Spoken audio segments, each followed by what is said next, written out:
Welcome to my second Pechashka on Lingua Fracta, a book by Colin Brooke.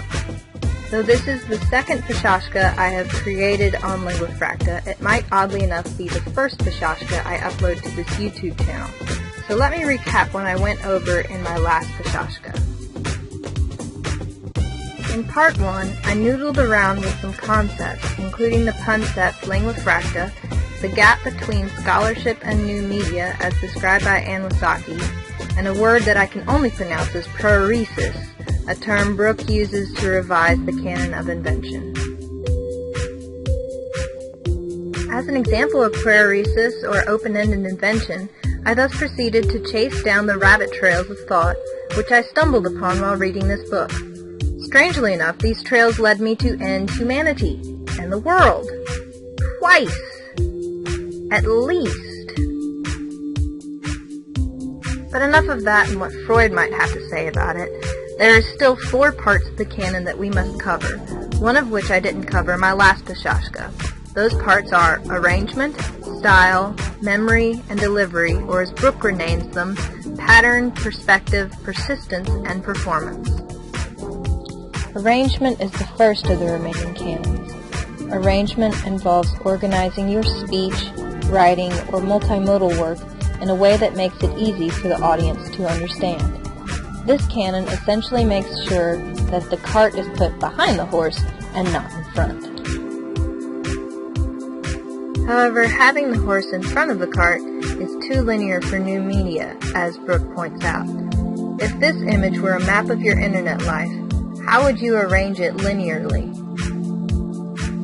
Could you even arrange it at all?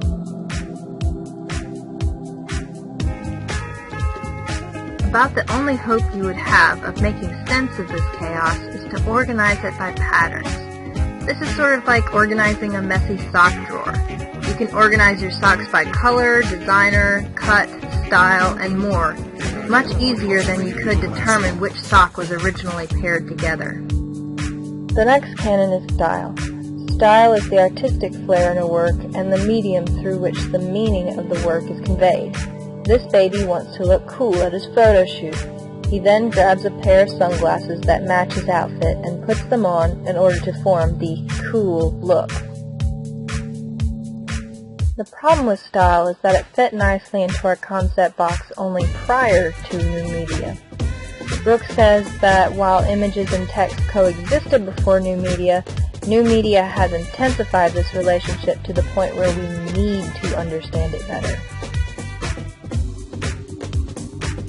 Brooke continues on page 114. It is important to ask exactly what new media brings to the relationship, if anything.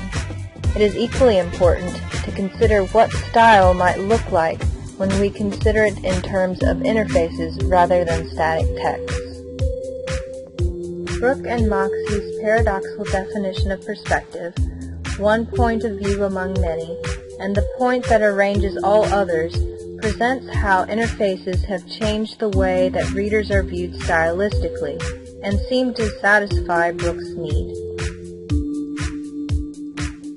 The next canon is memory. Earlier in his book, Brooke sides with Plato's view that writing has put memory by the wayside. We don't need to memorize speeches like before, so memory is now used as a metaphor for capacity.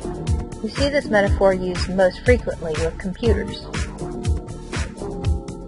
See where he's coming from. I think memory, in the old sense, is still necessary to a degree.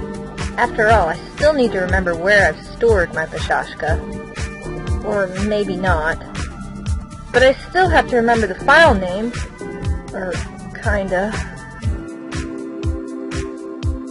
Brooke explains memory using the presence-absence axis and the pattern-random axis. The former resembles the laws of supply and demand. Too much information stock means customers can't store enough memory. Not enough information stock means more than enough memory. The pattern-random axis refers to our systematic measure of time and the moments which occur unpredictably within time. Where the pattern-random axis provides a sense of time, the presence-absence adds a sense of space to memory. This allows for memory to be considered a practice. Delivery has also gone by the wayside. According to Lanham, during Plato and Aristotle's time, delivery was considered to be communicating a message in a way that the audience would accept and attend to. Today, according to Brooke, it has been reduced to a transitive process. When Brooke redefines delivery as performance, he is, in effect, redefining the former use of the term. He says on 171 it would be foolish to argue that the canon must be either performative or transitive. In new media, both forms of delivery can be found in file sharing, the open source movement, and our social lives.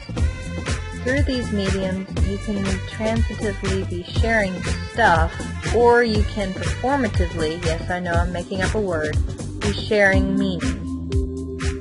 So, to recap, Brooks redefines or shifts the definitions of invention to proeresis, arrangement to pattern, style to perspective, memory to persistence, and delivery to performance. Overall, these seem to be a good start at bridging scholarship and new media.